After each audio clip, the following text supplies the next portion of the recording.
Hello guys, it's NautoAce here, and this is going to be a follow-up on EVO 2019 final lineup for top 8. If you want to know about that video, links on the description box. The gist is I gave my thoughts on the new lineup basically on Sunday, ending with Super Smash Bros. Ultimate rather than Street Fighter 5. Not like last year, and a lot of theories and guesses here, and I think it is kind of common. Well, technically two things. One is because a lot of people's concern was that they want to sleep early, so they don't want to be watching the top 8 of Street Fighter like until 1 to 3 a.m. in the morning.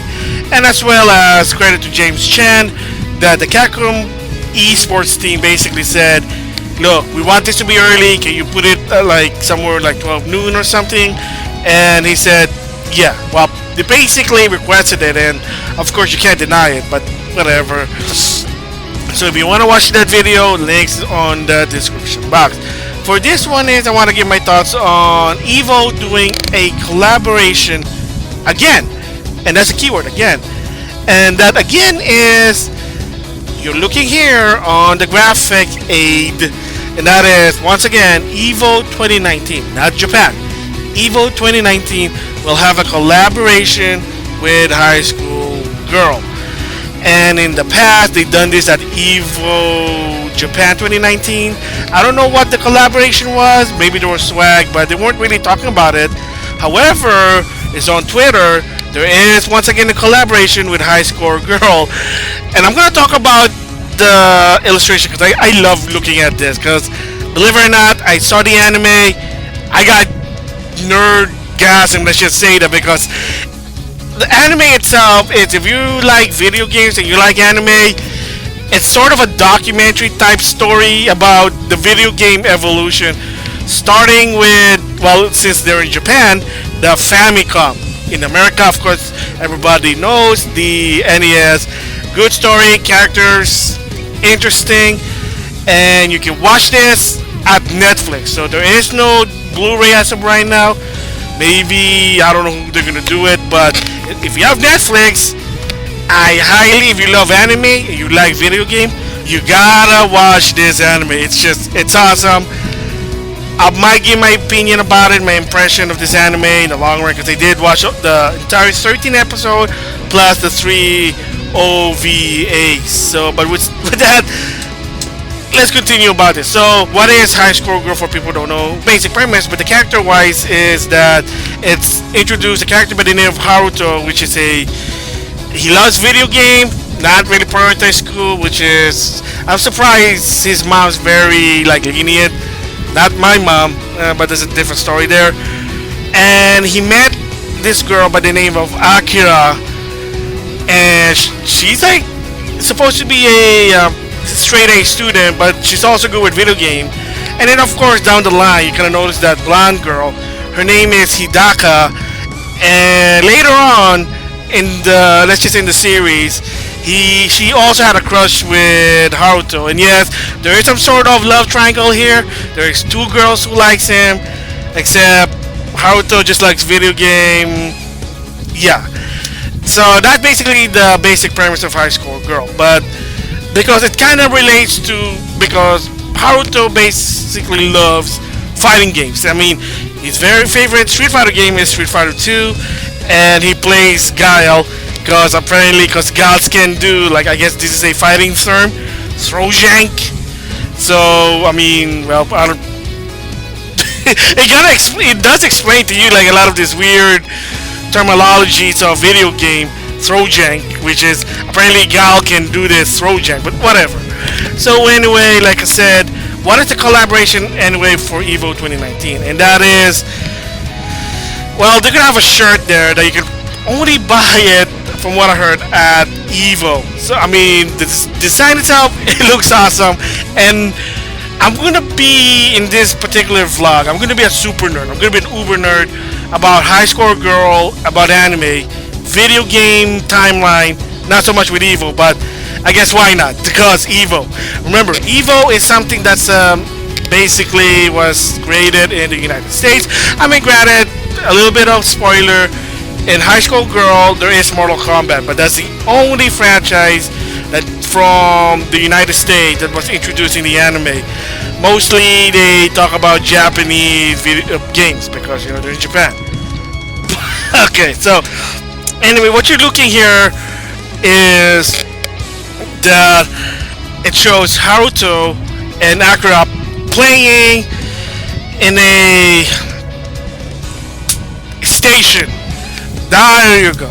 They're playing at a station. Whatever the game is, I have no idea, and I'm gonna explain why it's the mystery here. At the same time, we got Hidaka there holding a fight stick. That's another keyword there, fight stick.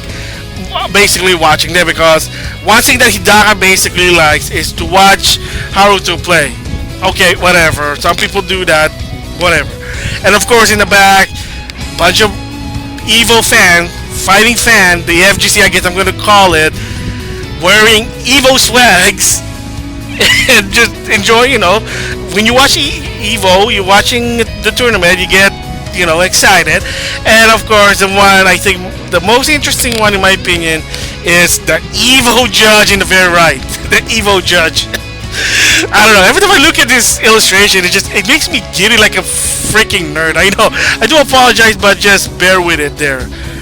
Alright, so with that, the reason I say this is interesting is that the anime itself and even the manga is that it takes place in actual time. They never really said what year, and you'll understand why I said that. But the time I'm gonna assume here is the same as what the real life timeline, which is the year of when Famicom or Super Famicom, basically. Well, he started with a Super Famicom or Super Nintendo, and throughout the time when he was in grade school, he plays the arcade when Street Fighter 2 first came out, and they actually give you a timeline here. And then of course he has a Super Nintendo, and then in junior high, I think he was into there was more like games that's coming out, and then by high school he finally got himself a Saturn and not a PlayStation, which is weird. But of course the funny part here that his besties, I guess, or let's just say best friend, his player 2 or his player 3 or alternate player 2, whatever you call it, Hidaka basically actually has a PlayStation. And that's like in 1995, 94 to 95. If I remember, the PlayStation was first released in Japan in 94. I could be wrong. And in the United States, it's 95. Alright, and that's basically so far in the anime. They ended with the PlayStation. I don't know about the manga, so I have to look it up. But of course, I don't want to be spoiled talking about this. Maybe people have read the manga, but I know probably the majority of people only watch the anime at Netflix. Now, with that said, and this is why I say I like this illustration, is this a time paradox? I mean, do I think this is a time paradox? Maybe it's a fantasy cross promotion. And why do I say this weird terminology? It's because in the actual show, they're 15 years old, so they're supposed to the 32-bit console. And what you're looking at in this illustration is they got modern day fight sticks. They are playing at the station. There is a flat screen monitor. I'm gonna assume it's a BenQ monitor. They have modern fight stick. What are they playing? EVO didn't start until 2000. What does the whole mean this? It's a mystery. Is there a time promotion, collaboration? Ah, man. This is a mystery, but I love it. But in overall, technically I guess it's really just a collaboration from the anime or the manga and EVO. High score girls from, yes, there is a thing called Square Enix manga, Goblin Slayers, and Full Metal Alchemist was also collaboration. That's basically what it is. And like I said, the whole part of the anime, High Score Girl, is just it can relate to gamers who likes fighting games or the history of gaming in a perspective of anime. And like I said before, the reason I love this picture that you can buy a shirt from it is just that it's a weird East meet West. EVO is from the West, High Score Girls is from East, and like I said, a time paradox.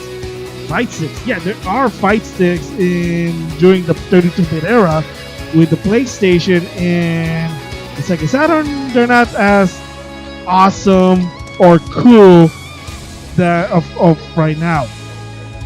Like, and another biggest one is the BenQ monitor. There's no BenQ monitor in 1995, but like I said, I don't know about the Mega stuff. I don't know if there is another time skip when they're in college now and now they're playing with their PlayStation 2, Dreamcast. I don't know. I have not followed the manga. I just seen the anime and that's it. But like I said, overall, it is just a collaboration, like I said before. It's anime meeting video game meeting fighting game. Both was invented in the West, in the USA. So yeah, that is my thoughts on the High Score Girl making a collaboration once again with EVO. Okay, could it be more? Could it be something else? Or it's just that, hey, look, you like anime, you like video games, you want a 15-year-old teenager tell you the history of video games? There you go. You like fighting games, you like EVO? There you go. You want a shirt of High Score Girl, poster, whatever? Maybe you can even use it as a wallpaper for your PC or cell phone. Who knows?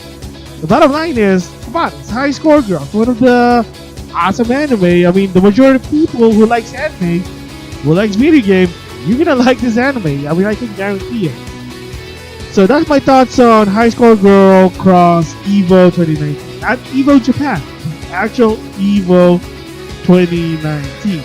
So another thing before I close this is during EVO 2019, there's also another sponsor announcement from Sony PlayStation, or for some, I know Sony because of their controversial move. They made an announcement that at EVO 2019, they're going to be the sponsor for 8 out of the 9 games. They're going to be sponsoring the 8 games, the main games at EVO out of the 9.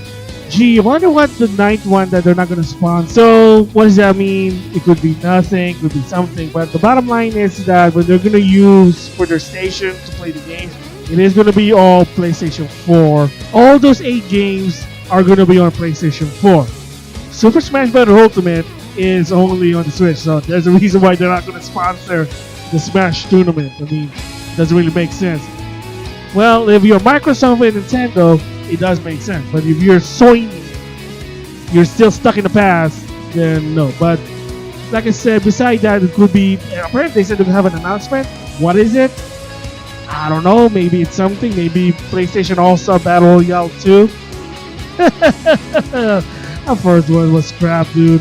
They didn't even listen to the fan. I mean, they tried to, but it's an unproven game. And yeah, and for $60, not a lot of content on it, man. So, again, who knows? They say there's going to be an announcement. We'll just have to wait and see about that one. So, with that, I'll see you guys later.